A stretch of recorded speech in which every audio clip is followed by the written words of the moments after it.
Bonjour et bienvenue à Grenoble. Je vous emmène aujourd'hui à la rencontre d'une entreprise toujours indépendante. À la fois éditeur de logiciels et entreprise de services du numérique, Hardis Group accompagne les sociétés notamment dans l'optimisation et la transformation de leur supply chain.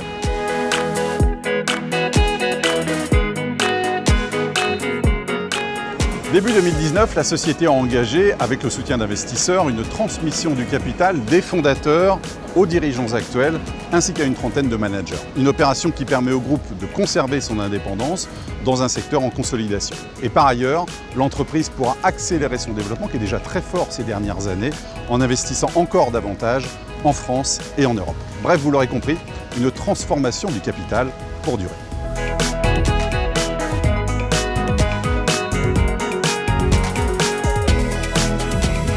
Alors comment cette transmission a-t-elle été décidée? Quelles conditions ont permis sa réussite?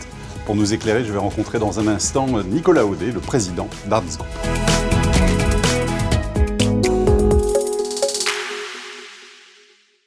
Bonjour Nicolas Audet. Bonjour Stéphane. Merci de nous recevoir. C'est un plaisir. Un mot d'abord sur votre métier. Dans votre secteur, on peut être un pure player éditeur ou une entreprise de services du numérique.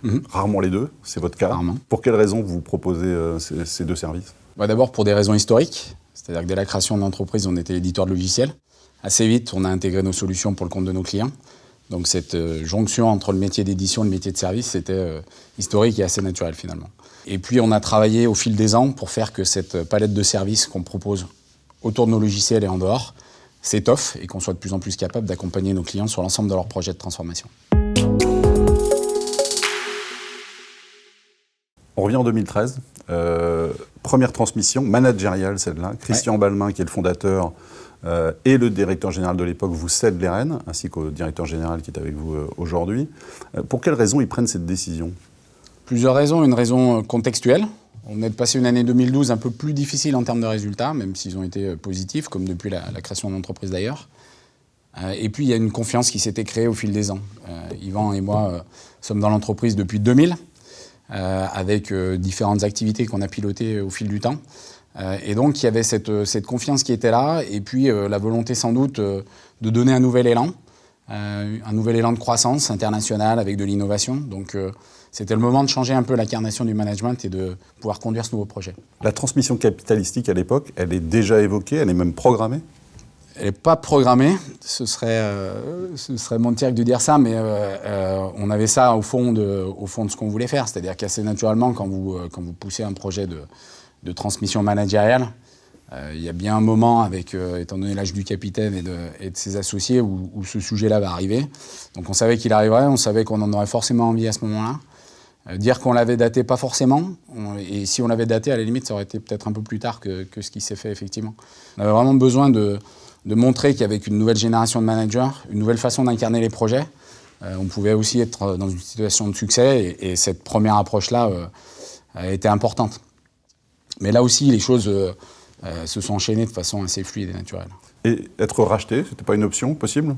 C'est toujours une option possible, qui est plutôt dans les mains aussi des fondateurs. Ça n'a jamais été notre volonté. L'idée, c'est que dans notre secteur, beaucoup de grosses entreprises rachètent des petites.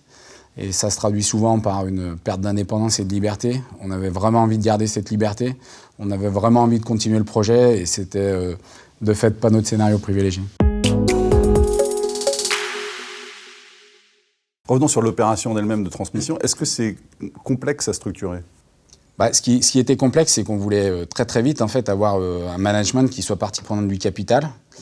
Des partenaires qui soient capables de s'inscrire dans un projet sur la durée, qu'on n'ait pas une pression sur des résultats très immédiats. Quand vous faites du logiciel, de la R&D, de l'innovation, il faut avoir un peu le temps de travailler avant de percevoir les premiers résultats. Donc c'était important qu'on ait cette ambiance-là, et ça nous paraissait possible avec des partenaires qui sont à la fois des partenaires qui agissent sur fonds propres et qui donnent du coup le temps au projet, tout en laissant cette place au management. Et l'autre élément qu'on voulait absolument intégrer, c'était garder nos fondateurs quelque part dans le capital, pour montrer aussi aux collaborateurs que cette continuité qu'on avait voulu créer depuis 2013, elle était réelle et qu'elle se poursuivait et que tout le monde croyait à ce projet-là. L'autre élément qui pouvait être difficile aussi, c'est qu'on n'était pas accompagné. C'est-à-dire qu'on a travaillé seul. On est allé chercher nos investisseurs, Crédit Mutuel, Equity. On est allé chercher ses partenaires pour cette raison-là. Et donc, on a tout construit avec eux. Donc, il fallait que ça marche très très vite en termes d'intérêt commun. Il fallait qu'on ait les bonnes personnes, des gens qui soient très engagés. On a eu ça très très vite. On a créé une compréhension de nos métiers respectifs. On a beaucoup appris. On a tapé dedans. On a passé des heures et des heures. Mais cette dimension humaine a aidé à faire que cette structuration, finalement, était pas le fond du sujet. Il fallait qu'on ait le même projet. Et effectivement, il y avait un certain nombre de points à adresser sur l'ingénierie financière du dossier, mais on l'a fait de façon très très proche et donc on a co-construit ce modèle. Une dernière question, Nicolas Audet. Quel conseil donneriez-vous à un dirigeant qui voudrait réaliser une transmission de capital comme celle que vous avez réalisée ?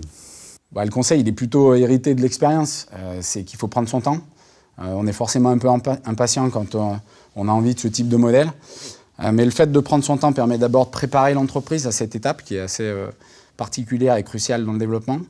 Et puis de pouvoir choisir le moment où les sortants vont avoir le bénéfice de tout le job qu'ils ont pu faire pendant des années, et puis le moment où la nouvelle génération peut aussi se projeter en continuant de pouvoir créer de la valeur.